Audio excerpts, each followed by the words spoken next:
Okay, Richard, we got a federal election coming up, May 2nd. Where do you think agriculture is going to fit into a lot of the campaigning that's going on? Well, traditionally, agriculture hasn't been too prominent, especially over probably the last 10 or 15 years in federal campaigns. And to some degree, whether farmers have been taken for granted a little bit, or the focus has been more on urban campaigns where there's seats that might be more, that might swing one way or the other. For whatever reason, we haven't been featured as much as we should be, and that's why we took the very proactive step last Friday when the vote happened in the House of Commons to immediately get letters out to all of the major political leaders of the parties and ask them very clearly, please make agriculture part of your platform. Please make sure that your local candidates, whether they're the sitting MPs or whether they just want to be MPs, that they understand agriculture issues, they put it in their party platforms, and they not be afraid to address rural people with what's important to them. So if an ag issue does come up, what do you think the ag issue will be? Well, there's a lot of issues that farmers are divided on, of course.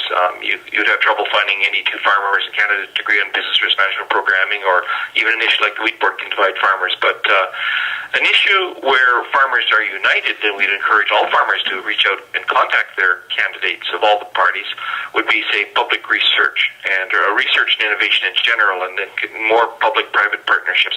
That's one area where farmers across the country are united, and farmers, whether you're a dairy farmer, beef, pork, or any of the grains and oilseeds, it's research is what's going to drive our future. So there's an issue that any farmer can go out there and talk to your candidates and ask them to support that. But do you think that, it's a very, very good topic. I definitely agree with the need for more research and focus on innovation in agriculture, but do you think it's going to come up? Well, what we would do is we'd encourage farmers to raise it and make it come up. So if the candidate comes to your door, ask them those hard questions. Where do you stand in research innovation?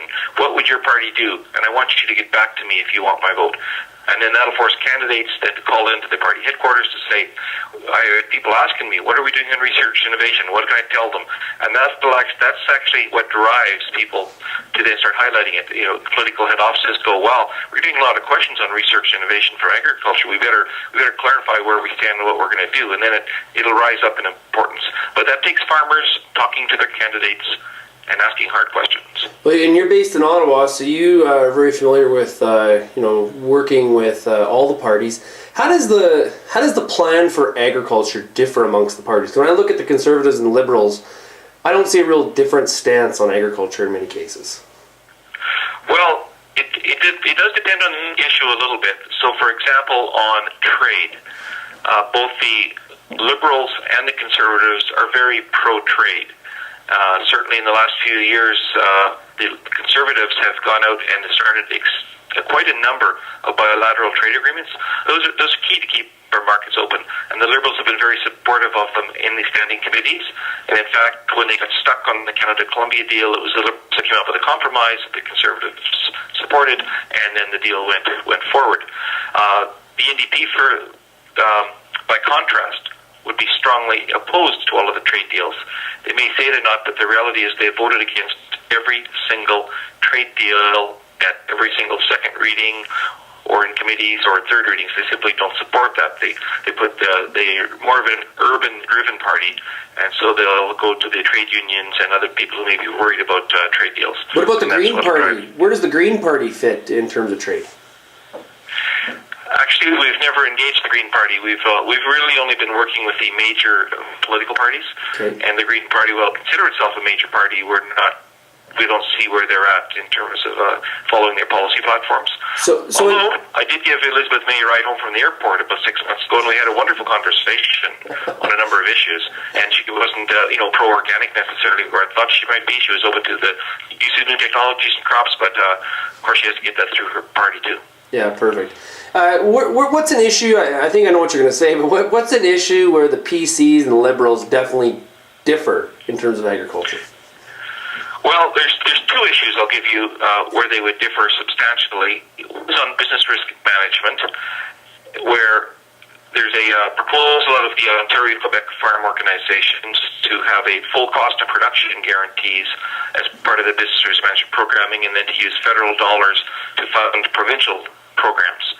And what that does, though, is that opens up the door to countervail actions. And so the Liberals have gone down that road, supporting what those Ontario and Quebec farmers want, and the Conservatives have a much different view on that, and they would be opposed to that because the countervail actions against us would cause tremendous damage to our exports and to bottom lines on our farms.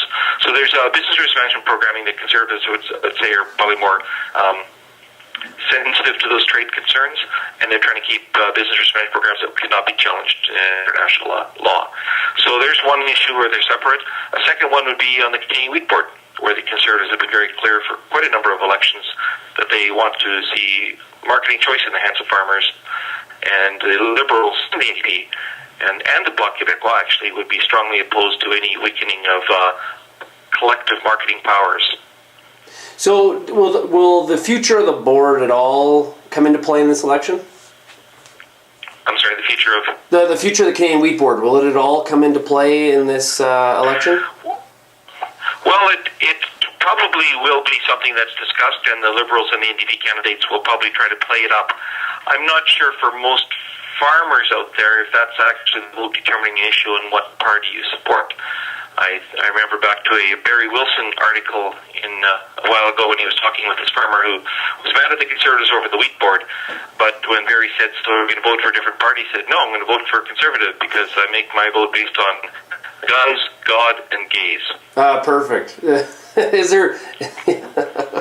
It's always... everybody has to figure out... And that's one of the issues. You make a joke, but it's one of those issues where people struggle with at election time, is that it's hard. I don't think in today's world you can agree with everything that a party does. Where, I think my grandparents, it was like you just believed in everything that the Liberals did or everything the Conservatives did. Now we've got kind of a mishmash on a lot of different issues. That's true. So I think people will have to go through the platforms and they will look at what are their economic policies, where do they stand on rail transportation, for example. How committed are they to the rail service review? How aggressive will they be on international trade issues? Where do they stand on business risk management? But then where do they stand on the economic recovery? And where do they stand on our military and our foreign missions or foreign aid programs? So there's a huge range of things out there that people have to look at, and rarely would you agree with 100% of any one party. You have to find one that you feel on your key issues represents you the best. So it'll be, but I encourage all farmers to get out there and see what each of the parties is promising, and then make up your mind, and please get out and vote.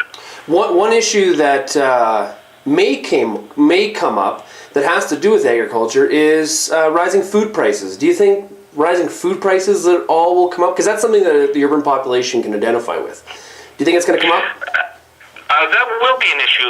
There's two issues I think that urban people will be looked at in terms of agriculture. One will be food prices, but the second one will be food safety and how safe is the food I eat. And increasingly, is my food being domestically produced. So those are issues that we may see brought up in terms of agriculture by all the political parties who are trying to court that urban vote in either the Toronto, Vancouver, Montreal, or the suburbs around them. And so we may see agriculture raised from more of an urban perspective than from a prairie grain farmer perspective when we look at the debates and discussions that will happen. Yeah, groups, when that sort of stuff starts, when we start talking about food safety and food prices, and it's really up to groups like yourselves or farmers to really make sure that the right story is the truth is being told, right? That we're not getting some sort of skewed view of reality. Absolutely. Elections are a time when activist groups simply, the saliva glands start working overtime, because it's a chance to raise obscure issues where they represent maybe a tenth of 1% of the Canadian population's view, but they trumpeted that everybody wants to only eat organic, or we shouldn't be using any pesticides, so we should be pesticide free, or somehow we can tie all this into world peace somehow. Yeah. That's kind of where they go, and there's very few facts. That's why, like I said, within an hour of the vote in the House of Commons, we put out a press release and we put out these letters, and we said political leaders need to hear from credible organizations with credible ideas. And that's what the grain growers stand for, that's the cattlemen, the pork. There's lots of farm groups out there that have really credible ideas, and we need politicians to look at those and not just listen to the response to activists. Yeah, perfect. Okay, Richard, thanks a lot, and we'll talk to you again soon. Alrighty, thanks.